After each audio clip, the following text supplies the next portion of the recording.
Morning, everybody. Day before Christmas. Hope everybody got their shopping and everything done. But I just want to talk about today the Farmers Business Network. I didn't know anything about it until I keep watching all these videos. I was new to YouTube. I'm new to it, and I see a lot of people are talking about it and everything. And I like to know, does it save you money? Is it just another gimmick, to get you buy from a different company? What is it? I know I've looked it up on the web, and they want you to pay like $500 or $1,000 a year or something to be a member. And I wasn't sure, does it save you money? Is that money wasted, for inputs? I never knew about it until I started watching the YouTube videos, and I was never even on YouTube until my buddy Ben. We had Wes up there baling our corn shucks, and Ben was saying that he was watching us on YouTube, and I said, "What are you talking about?" And he said, "Yeah," he said, the guy is One Lonely Farmer. He's on YouTube, and he makes videos, and y'all are on there. So that's kind of how I got started. Talked to Wes about it, because I'd been doing it for years and putting it on Instagram and Facebook. And so, I started putting them on YouTube. So that's how I kind of got on here with this channel. And also, how do you get more subscribers? I mean, especially this time of year when it's kind of boring, there's not much going on. It's different with the farming videos when you're actually out there in the equipment doing things. I understand that, but like this time of year, it's just boring. I mean, there's nothing going on with equipment maintenance, washing stuff.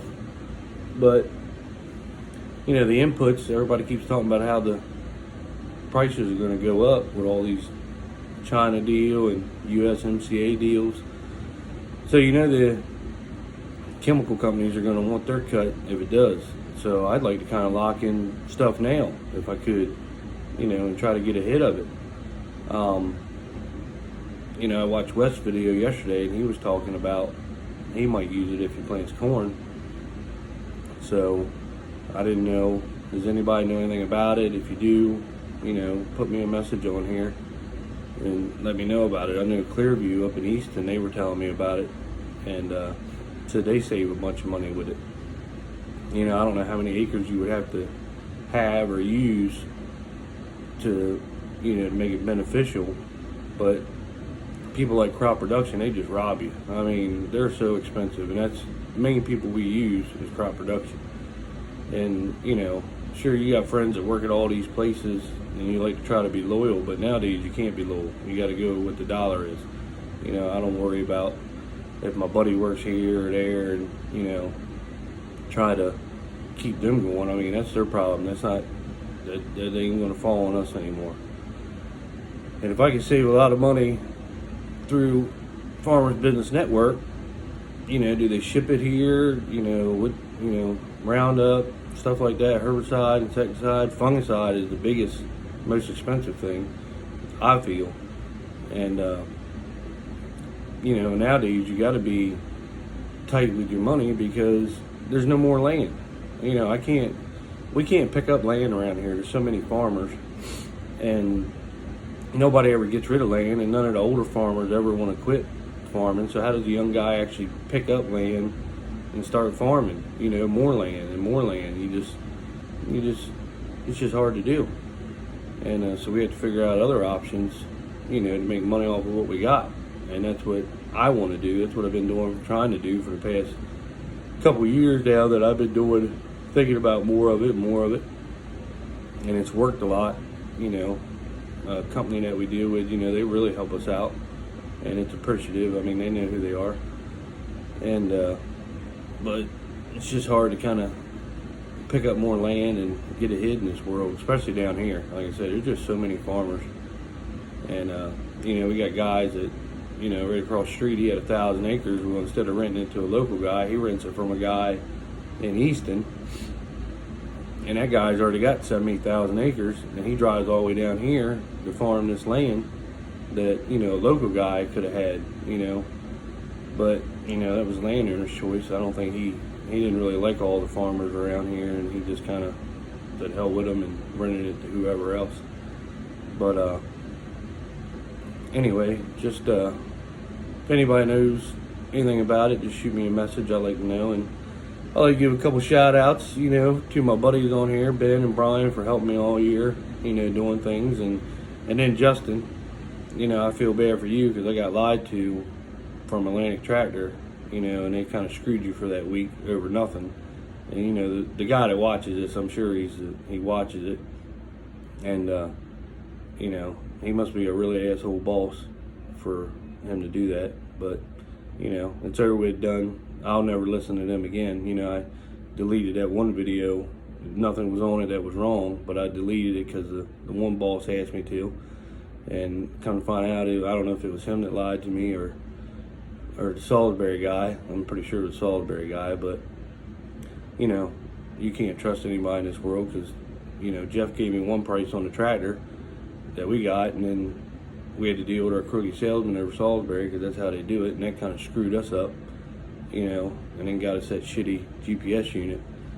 And if it was my choice, I wouldn't deal with them for nothing, not one thing. But it's what you do, I guess. So, my dad's about loyalty. I ain't about it when it comes to stuff like that. You screw us once, that's it. And that salesman screwed us a bunch of times. And I know I'm rambling on all over the place here, but your brain wanders and gets you thinking about things, and you get fed up with it all. So, but anyway, back to Farmers Business Network. If anybody knows anything about it, just shoot me a message. You can follow me on Instagram. I'm on there. I post daily stuff on there, a lot more than I do on here, just because it's a lot quicker videos. Like I say, right now, last piece of equipment I did was the Bobcat. Got it done, and you'll watch that at the end here. And then we got the Combine as the last piece of equipment to clean, wax, service, and then everything will be done. That way next year we'll pull the planner out and just focus on that. Gonna try some things this year. I'll let you all know if they work. That'll be later on. See how that does. But everybody have a good Christmas, and hit the like button and try to find me more subscribers. And don't hit the down button. I know who you are. So if you don't like it, don't watch it. That's the way I see it. So nobody forces you to do this. So, but anyway, everybody have a good Christmas and a happy New Year. This will be the last one I post probably until next year, I guess. Not that long from now. And but once we get farming, I'll post a lot more videos. And like I say, I'm learning on a lot of this, doing this stuff. So some of it will be boring, some of it will be entertaining. So it's just how it is this time of year. So anyway, Merry Christmas and thank you. Okay, so today we're working on the Bobcat. Serviced it, cleaned the inside really well. I think so anyway. As good as it's gonna get. I really like the John Deere Bobcat with the controls. Now she needs a bath. I serviced it. But the problem with the John Deeres are is when you service it, everything falls in the base when you try to take away all the, well, you can't really see because of the arms now. So I had to take the bottom plate off of it and scrape everything out. Now I need to wash the inside of it out. When you change the hydraulic filters and all that nonsense, there's nowhere for it to go other than in the base. So, and all that oil ran down, and there's always a bunch of buildup underneath of it. We use it for straw and just nonsense stuff from chicken houses. So the water hoses are froze right now because it's so cold outside. So as soon as they thaw out a little bit, I'll pull her off the blocks and wash her off real good and get the motor compartment really good. I mean, it hadn't been done in years. Of course, we don't keep her over here. We keep her over at my personal farm. So we brought her up here to service it and clean it, stuff like that. Another piece of equipment to be done. So I got the sprayer all done. It's still sitting in here.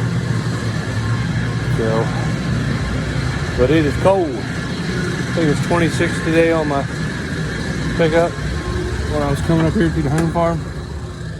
So, and of course you can see the barn over there is full, so I don't have anywhere to actually put anything at. But the water is froze. It goes to the pressure washer. I wish we had you see like Larson Farms on them boys, they got the pressure washer and cleaning thing right inside their shop. I mean, that'd be really nice. But it doesn't really get cold enough here, maybe a month out of the year. So, but still froze up a little bit. She's dripping though, so hopefully she'll break loose here anytime and get going. It's not that cold right now. So I get her all cleaned up. Once we get her cleaned up, I want to wash the combine and get it in there and start getting her ready for next year. But we got the 544. She's got her pins are loose in the center. Pins or bearings.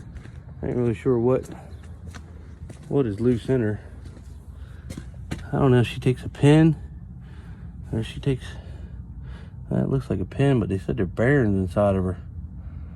So it's gonna be a nightmare either way you look at it. Fuck with it. So we thought that it was the pins that were worn right here, but we put new pins in and still has a little bit of play in her. So I don't know if you gotta take the cab off to do that or what you gotta do. Either way, it's gonna be a nightmare job, so it's gonna really suck. But other than that, my brother's cutting ditch banks, so just waiting around for Christmas to get here. Then I guess we'll take off all that week. It's Monday today, so probably won't do much next couple days, just piddle. And then just take off till next week after the 1st or something. But other than that, I'll get back with you. All right, so I just got done washing it off.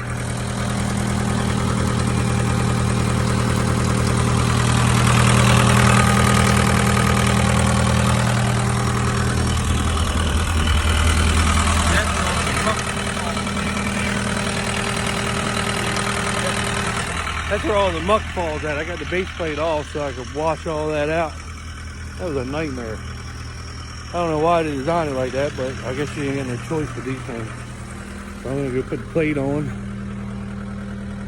Now I'm debating on whether I want to pull the combine out and wash it off. Ugh, right before Christmas, that's gonna be a nightmare job.